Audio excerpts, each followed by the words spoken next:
एक समय की बात है।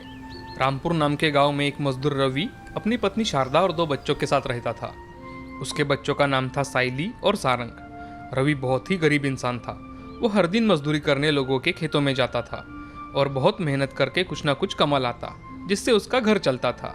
एक दिन रवि अपने पूरे हफ्ते की मजदूरी लेकर घर चला आता है और शारदा से, शारदा ये लो 600 रुपये साइली और मयूर की फीस के लिए। बाबा, आप इतनी मेहनत करते हो, आज फिर से आप आपके लिए बनियान नहीं लाए और हमारे स्कूल की फीस दे दी। अपने लिए भी कुछ लिया करो बाबा। अरे कोई बात नहीं, मुझे पता था ये अपने लिए कुछ भी नहीं लाएंगे। मैं इनके लिए नई बनियान लेकर आई हूँ। अरे ये क्या बात हुई शारदा, मेरे लिए नए बनियान लाने की क्या ज़रूरत थी? उससे अच्छा तुम बच्चों के लिए कुछ लेकर आती। जी कल रक्षाबंधन है तो साइली को राखी चाहिए थी, तो मैं बाजार राखी लेने गई थी तो आपके लिए नई बनियान भी लेकर आई। कितने फटे हैं देखो आपके बनियान। अब कल ये नए पहन के जाना। हाँ बाबा, जरा अपना भी ख्याल रखा करो। साइली बिटिया, पढ़ाई बहुत ज़रूरी है। तुम लोग अच्छे से पढ़ाई करो और आगे बढ़ो, नहीं तो मेरे जैसी मजदूरी करनी पड़ेगी। विद्या इंसान के जीवन में बहुत काम आती है बेटी। हाँ बाबा, हम दोनों बहुत अच्छे से पढ़ाई करेंगे, लेकिन आप अपना भी ख्याल रखिए। हाँ बेटी, चलो अब अपनी पढ़ाई करने बैठो तुम दोनों। जी बाबा। अगले दिन रवि और कुछ लोग काम के सिलसिले में शहर जाते हैं। काम खत्म कर उन लोगों को घर आने में बहुत देर हो जाती है।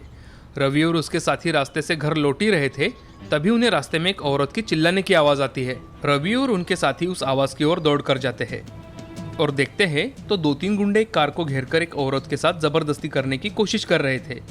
उस औरत के साथ एक छोटा बच्चा भी था, जो ये सब देखकर बहुत रो रहा था।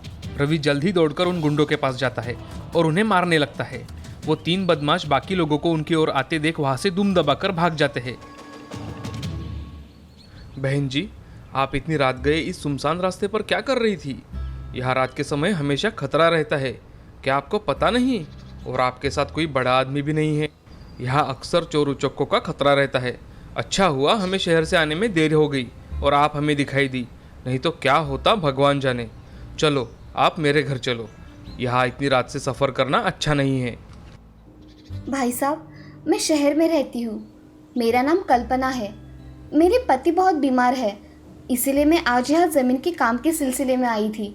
सोचा था काम जल्दी ख़त्म कर यहाँ से चली जाऊँगी, लेकिन मेरी कार रास्ते में ही पंक्चर हो गई और मैंने कुछ लोगों से मदद मांगी तो वो लोग मेरे साथ बदतमीज़ी करने लगे। अच्छा हुआ आप यहाँ आए और मेरी जान बचाई। मैं आपका ये एहसान कभी नहीं भूलूंगी। बहन जी, ऐसी कोई बात नहीं है। लाओ, मैं आपके कार का टायर बदल कर देता हूँ। रवि कल्पना की कार का टायर बदल देता है और उसे अपने साथ अपने घर आने को कहता है। लेकिन कल्पना, उसके पति बहुत बीमार है और उनका ख्याल रखने वाला उसके सिवा कोई नहीं है, ये सब रवि को बताती है और वहाँ से निकालने की तैयारी करती है। कल्पना साड़ी का एक थोड़ा सा कपड़ा फाड़ती है और रवि से, भाई साहब, आज अपने भाई बनकर मेरी रक्षा की है। इस वक्त राखी तो नहीं है मेरे पास, लेकिन मैं ये साड़ी का टुकड़ा बांधकर आज से आपको अपना भाई मानती हूँ। मेरी भी कोई बहन नहीं है। आज मेरा एक बहन का सपना पूरा हो गया। बहन रुको ज़रा। रवि अपने थैले में से लाई हुई मिठाई में से कुछ मिठाई निकालकर कल्पना को देता है और कल्पना से, बहन तुम्हारे इस गरीब भाई की ओर से तुम्हारे राखी का तोहफा समझ कर रख लो। भैया, ये तोहफा तो बहुत ही प्यारा है। आप मुझे आपके घर का पता दो, मैं आपको राखी भेज दूंगी। रवि कल्पना को अपने घर का पता बताता है। कल्पना रवि के घर में कौन कौन है ये सब जानकर अपनी कार से शहर के लिए निकलती है। रवि घर जाकर सारी बात शारदा को बताता है। अब 2 दिन बाद राखी थी। राखी वाले दिन सारंग अपनी माँ से, माँ देखो ना मेरा कुर्ता कितना फटा है, मुझे नया कुर्ता चाहिए। सारंग, अब दिवाली आने वाली है ना, तब मैं तुझे नया कुर्ता लेकर दूंगी। सारंग, माँ ठीक कह रही है। देखो, मैंने भी पुराना ड्रेस ही पहना है। ये देखो, मैंने तुम्हारे लिए लड्डू लाए हैं। चलो अब जल्दी से राखी बांध लो। तभी उनके घर पर एक आदमी आता है और रवि से, जी ये कल्पना जी ने भिजवाया है। क्या रवि आपका ही नाम है? जी मैं ही रवि हूँ। मेरी तरफ से कल्पना बहन को धन्यवाद कहना भाई साहब। रवि घर के अंदर जाता है और शारदा से, अरे शारदा, ये देखो कल्पना बहन ने मुझे राखी और मिठाई भेजी है। मुझे बहुत खुशी है कि भगवान ने आपको एक बहन दे दी, जिसने आज राखी के त्योहार पर आपकी सुनी कलाई भर दी। कल्पना शहर में रहती थी, लेकिन वो हर साल अपने भाई रवि को राखी ज़रूर भेजती थी। अब ऐसे ही कुछ साल बीत जाते हैं। रवि मजदूरी करके बहुत थक जाता है। उससे अब ज़्यादा कुछ काम भी नहीं हुआ करता था, लेकिन जितना हो सके वो काम कर लेता था। अब साइली की भी शादी तय हो चुकी थी। शारदा, साइली की शादी को अब बस कुछ ही दिन बाकी है। सब कुछ कैसे होगा? मुझे तो बड़ी चिंता हो रही है। हमारे पास तो अब पैसे भी नहीं बचे और मैं अच्छे से कमाई भी नहीं कर पा रहा हूँ। आप चिंता मत करो, कुछ ना कुछ हल जरूर निकल आएगा। तभी वहाँ साइली आती है और शारदा से, माँ, बाबा, आज मैं शहर जा रही हूँ। आज मेरा लास्ट एग्जाम है, शाम तक घर लौट आऊंगी। संभल कर जाना बेटी, और अनजाने लोगों से बात मत करना। हाँ बाबा, मैं अपना ख्याल रखूंगी। ऐसा कहकर साइली अपनी एग्ज़ाम के लिए शहर चली जाती है। शहर जाकर वो अपनी एग्ज़ाम देती है। जब वो शाम को घर के लिए निकलती है तो उसकी बस मिस हो जाती है। वो वहीं खड़ी रहकर अगली बस का इंतज़ार करती है, लेकिन तभी वहाँ 2-3 आवारा लड़के आते हैं। लड़की तो एकदम अकेली है भाई, क्या ख्याल है तुम्हारा? अरे भाई, इसमें सोचने की क्या बात है, चलो उसके साथ खड़े हो जाते हैं। ऐसा कहकर वो तीनों लड़के साइली को घेर लेते हैं और उसके साथ बदतमीजी करने लगते हैं। साइली बहुत डर जाती है और मदद के लिए आवाज़ लगाती है। बचाओ, बचाओ, कोई मेरी मदद करो। तभी उस रास्ते से एक कार आती है और वहाँ रुक जाती है और उस कार में से एक जोड़ा बाहर निकलता है। साइली के पास जाकर वो आदमी उन लड़कों से, क्यों रे, बहुत मज़ा आता है तुम्हें लड़की छेड़ने में? हाँ, रुको, अभी बताता हूँ तुम्हें। वो आदमी उन तीनों लड़कों को पकड़कर पुलिस के हवाले कर देता है। अरे बेटी, तुम यहाँ अकेले क्या कर रही हो? साइली उनको सारी कहानी बताती है। ये सब सुन औरत साइली से, अरे तुम रामपुर से हो? रामपुर में मेरे भाई भी रहते हैं। अब बहुत देर भी हो चुकी है, तो तुम्हें जल्दी से बस भी नहीं मिलेगी। चलो, हम तुम्हें तुम्हारे घर छोड़ देते हैं।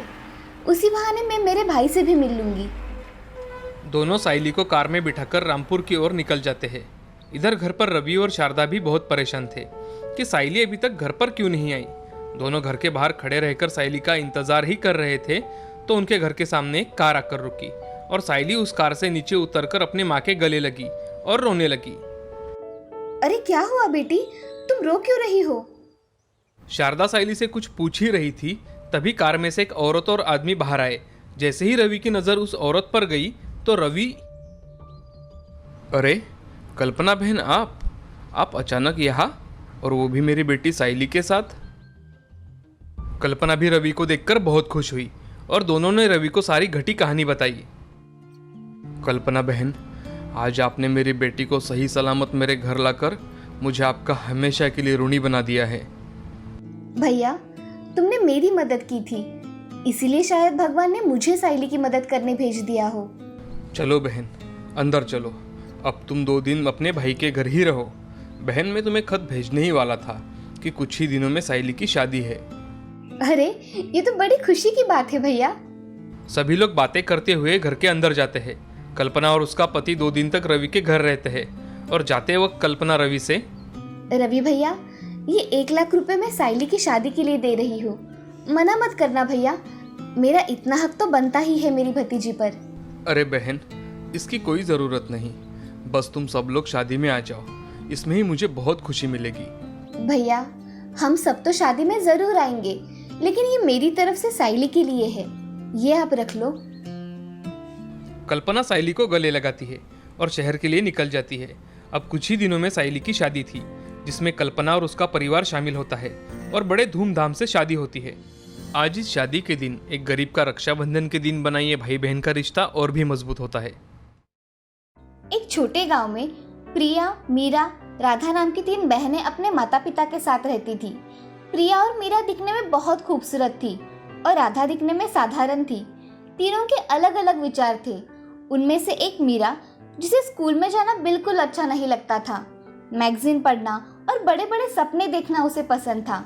दूसरी थी प्रिया, जिसे स्कूल जाना बहुत पसंद था, लेकिन सिर्फ अपने दोस्तों से मिलने के लिए। मजाक मस्ती, घूमना फिरना, पार्टी, ये सब उसे बहुत पसंद था। तीसरी थी राधा, जिसे स्कूल जाना, पढ़ाई करना, माँ की सहायता करना, दूसरों की हमेशा मदद करना पसंद था। एक दिन माँ मीरा से, मीरा, यहाँ आओ, ज़रा मेरी मदद करो। नहीं माँ, तुम्हें तो पता है ना, मेरा जन्म छोटे मोटे काम करने के लिए नहीं हुआ है। और अभी तो मैं मैगजीन पढ़ रही हूँ। अरे कभी तो मदद कर दिया करो, आज नहीं तो कल शादी के बाद सबको काम करना ही पड़ता है। क्या शादी के बाद माँ? मैं तो ऐसे इंसान से शादी करूँगी जो बहुत ही ज़्यादा अमीर हो, जैसे कि मैगजीन में दिखाते हैं। फिर तो मेरे घर में नौकर चाकर होंगे, तो मुझे कोई काम करने की ज़रूरत ही नहीं होगी और मैं अपनी लाइफ अपने तरीके से जी पाऊँगी। फिर भी बेटा कभी कभी काम किया करो। माँ बस भी करो अभी। माँ, मेरे लिए आप बहुत अमीर लड़का चुनना, ताकि मुझे कोई काम ना करना पड़े। मीरा वहाँ से चली जाती है और शादी की बात सुनते ही प्रिया अपने माँ के पास आकर, माँ, आप मेरे लिए ना बहुत ही हैंडसम, ऊंचा और जो मेरी हर ख्वाहिश पूरी करेगा ऐसा लड़का ढूंढना। हाँ तुम्हें भी अच्छा लड़का ही ढूंढ लूंगी, लेकिन काम में हाथ मत लगाना। तुम दोनों की दोनों एक जैसे ही हो, ना पढ़ाई में अव्वल और ना काम में। तुम दोनों को तो सिर्फ मैगजीन, मूवी जाना इतना ही पता है। तभी माँ को गुस्सा आता देखकर प्रिया वहाँ से चली जाती है और राधा वहाँ पहुँचती है। माँ, क्या मैं आपकी कोई मदद कर दूँ? अरे नहीं बेटा, तुम बहुत थक चुकी होगी, तुम आराम करो। तुम अपने बहनों जैसी थोड़ी ना हो जो दिन भर मजाक मस्ती, सोना उठना, मन चाह करना। तू तो हमेशा कुछ ना कुछ करती रहती है। अभी अभी तो आई है, थोड़ी देर बात कर लेना। माँ, मैं इतना काम पूरा कर लेती हूँ और फिर आराम कर लूँगी। राधा और माँ अपना काम पूरा कर अपने अपने कमरे में चले जाते हैं। कुछ दिनों बाद उनके पिताजी की हार्ट अटैक से मौत हो जाती है। अब तीनों बहनें अनाथ हो चुकी थी। वो बहुत परेशानियों से गुजर रही थी। कुछ दिनों बाद एक बूढ़ी माँ उनके यहाँ आती है और उन सबको उनके मनपसंद लड़कों से मिलवाती है। मीरा और प्रिया को बहुत अच्छा घर मिलता है और राधा को एक बहुत ही गरीब इंसान मिलता है। राधा ये सब देखकर बूढ़ी माँ से, मेरे नसीब में ऐसा क्यों है माँ? राधा, तुम्हें बहुत जल्द ही पता चलेगा कि तुम्हारे नसीब में ये क्यों है। शादी के बाद मीरा का अच्छे अच्छे कपड़े पहनना, गहने पहनना, बड़े बड़े होटल्स में रहना, ये सब चल रहा था। तो दूसरी ओर प्रिया पार्टीज करना, मूवी जाना, अपने दोस्तों के साथ घूमने जाना, ये तो और जोरों से चल रहा था। तीसरी ओर राधा अपने पति के साथ बहुत मेहनत कर रही थी। 2-3 साल बाद मीरा रोते हुए प्रिया को फ़ोन लगाती है और उसे मदद मांगने लगती है। प्रिया देखो ना, मुझे लगता था कि पैसा ही सब कुछ होता है, लेकिन आज हमारे घर पुलिस आई थी। मेरे पति ने बैंक में बहुत बड़ा फ्रॉड किया है और इसीलिए पुलिस ने हमारी सारी प्रॉपर्टी जब्त कर ली। दीदी, मैं खुद आपको फ़ोन करने वाली थी। आज तक मुझे भी लगता था हैंडसम पति हो और मूवी देखना, पार्टीज करना मतलब ज़िंदगी की सारी खुशियाँ बटोरना है,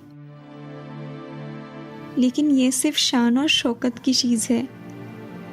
मेरा पति मुझे 1 महीने पहले ही छोड़कर दूसरी लड़की के पास चला गया है। 1 महीने से मैं बहुत ही ज़्यादा टेंशन में हूँ, लेकिन मुझे समझ नहीं आ रहा था कि मैं क्या करूँ। फ़ोन पर बातें करते वक्त उन्हें अपनी माँ की बातें याद आती है, क्योंकि उनकी माँ उन्हें हमेशा बताती थी कि ज़िंदगी में कुछ ना कुछ काम करो। अब दोनों बहनें मिलकर राधा के पास जाने का फैसला करती है। दोनों राधा के यहाँ जाती है और देखती है राधा अब बहुत ही बड़े घर में अपने पति और बच्चे के साथ खुशी खुशी रह रही थी। मीरा दीदी, प्रिया दीदी, आप दोनों एक साथ आइए। बहुत अच्छा किया जो आप यहाँ आई। बहुत साल बीत गए, हम सब मिल ही नहीं पाए थे। अब मीरा और प्रिया दोनों ही राधा को अपनी अपनी कहानी बताना शुरू करती है। राधा सब सुन लेती है और राधा अपनी बहनों से, दीदी जो हुआ सो हुआ, अब आप लोग माँ के बताए हुए रास्ते पर चलने की कोशिश कीजिए, मेहनत कीजिए, काम कीजिए और अपनी जिंदगी बदलने की कोशिश कीजिए। मीरा और प्रिया दोनों भी अपनी छोटी बहन राधा के बताए हुए रास्ते पर चलने के लिए तैयार होते हैं और राधा के साथ खुशी खुशी रहने लगते हैं। इस कहानी से हमें ये सीख मिलती है कि ऊपर से सुंदर दिखने वाली हर चीज अच्छी ही होती है ऐसा नहीं होता, इसीलिए मेहनत करना बहुत जरूरी है। सुंदरपुर नाम के गांव में आशा नाम की औरत अपने पति विश्वनाथ के साथ रहा करती थी। उसको 2 लड़के थे, एक का नाम था राजू और दूसरे का नाम था सुहास। राजू और सुहास दोनों भी पढ़ाई में बहुत होशियार थे। उन्हें देख आशा हमेशा अपने पति विश्वनाथ से कहा करती थी, हमारे बच्चे कितने होशियार हैं, हम इन्हें बहुत पढ़ाएंगे और उनको उनके पैरों पर खड़ा करेंगे। हाँ आशा, मेरी भी यही इच्छा है। हम हमारे बच्चों के लिए बहुत मेहनत करेंगे। हाँ, अब हम थोड़ी ज्यादा मेहनत करेंगे तो आगे चलकर बच्चों को पढ़ाई में कोई दिक्कत नहीं आएगी।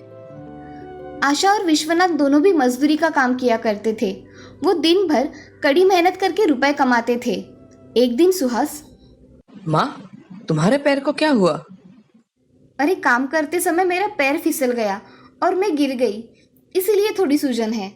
आओ माँ, यहाँ बैठो, मैं तुम्हारे पैर की मालिश कर देता हूँ। अरे बेटे रहने दो, तुम तुम्हारा काम करो। लाओ माँ। ऐसा कहकर सुहास अपने माँ के पैर को तेल लगा देता है। अब दूसरे दिन हर रोज की तरह आशा और विश्वनाथ काम पर चले जाते हैं। तभी दोपहर का समय होता है। कड़ी धूप में विश्वनाथ सीमेंट की बोरी ऊपर लेकर जा रहा था। तभी उसे चक्कर आया। चक्कर आकर विश्वनाथ 5वीं मंजिल से नीचे गिर गया। उसके सर से खून निकलने लगा। ये देख सभी लोग दौड़कर उसके पास चले आए। इतनी भागा दौड़ी देख आशा भी देखने आई कि क्या हुआ है। सामने विश्वनाथ बेहोश पड़ा देख आशा जोर जोर से रोने लगी। थोड़ी ही देर में विश्वनाथ को सरकारी अस्पताल में भर्ती करवाया गया। डॉक्टर ने विश्वनाथ को देख मरा हुआ बताया। ये सुन आशा वही चक्कर आकर गिर जाती है। आशा के साथ उसकी पड़ोसी सुषमा थी। उसने उसे सहारा देकर खड़ा किया और घर लेकर चली गई। ऐसे ही विश्वनाथ को जाने के बाद 10 दिन बीत जाते हैं। तभी आशा सुषमा से, अब मैं क्या करूं, बच्चों को कैसे संभालूं? आशा, तुम्हें खुद ही बच्चों का सहारा बनना पड़ेगा। तुम्हें तुम्हारे बच्चों के लिए कमाना पड़ेगा। हाँ सुषमा, तुम सच कह रही हो, मुझे मेरे बच्चों के लिए खड़ा होना ही होगा। ऐसा कहकर आशा अपने आंसू पोंछ लेती है और अपने बच्चों के लिए अगले दिन से काम पर चली जाती है। आशा अब दिन रात मेहनत किया करती थी। वो दिन में मजदूरी का काम करती थी और रात के समय घर के सारे काम करके कुछ सिलाई कढ़ाई का काम भी किया करती थी। उससे उसे थोड़े बहुत पैसे मिल जाया करते थे। एक दिन राजू अपनी माँ से, माँ, तुम इतना काम क्यों करती हो? तुम ये काम करके कितना थक जाती हो? राजू बेटे, तुम दोनों जब बड़े हो जाओगे ना, तब मैं ये सारा काम छोड़ दूंगी और आराम से बैठकर खाऊंगी। हाँ माँ, हम दोनों मन लगाकर पढ़ाई करेंगे। तुम्हें तुम्हारे पिताजी का सपना पूरा करना है। हाँ माँ, मैं इंजीनियर बनूंगा, उसके लिए कड़ी मेहनत करूंगा। शाबाश बेटे। ऐसा कहकर आशा राजू को गले लगा लेती है और अपना काम पूरा करती है। ऐसे ही दिन बीत रहे थे। आशा की मेहनत रंग ला रही थी। उसके दोनों बेटे स्कूल में अव्वल नंबर से पास हो रहे थे। अगले साल राजू 12वीं कक्षा में पूरे जिले में नंबर 1 से पास हुआ था और दूसरी ओर सुहास भी 10वीं कक्षा में पहले नंबर से पास हुआ था। ये देख आशा की आंखें भर आई थी। मेरे बच्चों, तुम दोनों ने बहुत मेहनत की है, उसी की वजह से तुम्हें अच्छे मार्क्स मिले हैं। हाँ माँ, मैं आगे इंजीनियरिंग करना चाहता हूँ। बेटा, मगर उसे तो बहुत पैसे लगते हैं, इतने पैसे हमारे पास नहीं है। माँ, सर बोल रहे थे कि मुझे मुफ्त में एडमिशन मिलेगा और ऊपर से स्कॉलरशिप भी मिलेगी। ये तो बहुत अच्छी बात है, फिर तो तुम इंजीनियर बन सकते हो। ऐसा कहकर आशा बच्चों के साथ खाना खाकर सो जाती है। अब कुछ दिनों बाद राजू शहर में पढ़ाई करने चला जाता है। उसी गांव में विश्वनाथ का एक दोस्त शंकर रहा करता था। शंकर हर महीने राजू जिस शहर में पढ़ता था वहाँ अक्सर काम के सिलसिले में शंकर का आना जाना लगा रहता था। ये देख एक दिन आशा शंकर से, भाई साहब, मुझे आपसे कुछ काम है। हाँ बोलिए ना भाभी, क्या काम था? आप दूसरे गांव जा रहे हो तो मेरा एक काम था। राजू के ये 5,000 रुपए देने थे। अरे लाइए भाभी, मैं राजू को पैसे दे दूंगा। धन्यवाद भाई साहब। ऐसा कहकर आशा शंकर के पास 5,000 रुपए दे देती है। शंकर वो पैसे लेकर राजू को दे देता है। ऐसे ही कुछ महीने चलता रहा। आशा शंकर के पास पैसे देती रही और शंकर राजू को पैसे देता रहा। मगर कुछ दिनों बाद शंकर के मन में लालच आ गया। आशा ने दिए हुए पैसों में से कुछ पैसे निकालकर शंकर बाकी के पैसे राजू को दे देता था। ये देख राजू शंकर से, चाचा, माँ ने इतने ही पैसे भिजवाए? अरे हाँ राजू, तुम्हारी माँ कुछ दिन काम पर नहीं गई थी, इसलिए इतने ही रुपए भेजे हैं। ठीक है चाचा।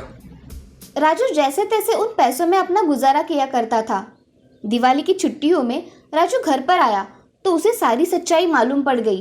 वो अपनी माँ से, माँ, तुम मुझे हर महीने कितने पैसे भेजती थी? मैं तुम्हें हर महीने 5,000 रुपये भेजा करती थी बेटा, क्या हुआ? लेकिन माँ, मुझे तो शंकर चाचा ने सिर्फ 2 महीने ही 5,000 रुपए दिए। बाद में तो उन्होंने सिर्फ 3,000 रुपए देना शुरू किया। मगर मैंने तो हर महीने तुम्हें 5,000 रुपये भेजे। इसका मतलब शंकर भाई साहब ने वो पैसे ले लिए? हाँ माँ, तुम्हारे भोलेपन का फायदा उठाते हैं ये लोग। चलो अभी जाकर शंकर भाई साहब से पूछते हैं। ऐसा कहकर आशा और राजू शंकर के पास चले जाते हैं। उन्हें देख शंकर, अरे आइए ना भाभी, कैसे आना हुआ? भाई साहब, मैंने आप पर कितना विश्वास रखकर पैसे दिए और आपने वही पैसे खुद इस्तेमाल कर लिए। मुझे मेरे पैसे वापस चाहिए। अरे भाभी जी, वो पैसे तो गए और आप जितना देती थी मैं उतना ही तो राजू को दिया करता था। उसकी बात सुन राजू को बहुत गुस्सा आया। वो अपनी माँ से, माँ, तुम इनके मुंह मत लगो, चलो घर चलते हैं। ऐसा कहकर राजू उसकी माँ को घर लेकर जाता है। कुछ दिनों बाद राजू बहुत मेहनत करके बड़ा इंजीनियर बन जाता है और सुहास एक पुलिस इंस्पेक्टर बन जाता है। अब आशा सुहास और राजू से, तुम दोनों ने मेरा और तुम्हारे पिताजी का सपना पूरा किया। मुझे तुम दोनों पर बहुत गर्व है बेटा। माँ, ये सब तुम्हारे बिना नामुमकिन था। माँ, ये सब तुम्हारी मेहनत का फल है। अब तुम दोनों अपनी नौकरी बहुत अच्छी तरह से करना और पूरी ईमानदारी के साथ अपना काम करना। सुहास और राजू अपने माँ के गले लग जाते हैं। शंकर उस गांव में बहुत लोगों को ऐसे ही ठगा करता था। ये देख एक दिन सुहास उसे जेल में डाल देता है और कहता है, अरे ओ शंकर चाचा, अब ये लोगों को ठगना छोड़ दो, नहीं तो जेल में पूरी जिंदगी गुजारनी पड़ेगी तुम्हें। सुहास, मैं तुम्हारे पैर पड़ता हूँ, मुझे माफ कर दो, मैं सभी के पैसे लौटा दूंगा। हाँ, यही तुम्हारे लिए सही होगा। ऐसा कहकर शंकर जेल से छूट के जिन लोगों से पैसे लिए थे उनको पैसे वापस कर देता है। अब आशा अपने बच्चों के साथ बहुत खुशी खुशी रहती है। एक गरीब मजदूर माँ भी अपने बच्चों को अच्छी शिक्षा तथा जीवन प्रदान कर सकती है। उसकी कड़ी मेहनत आज रंग लाई थी।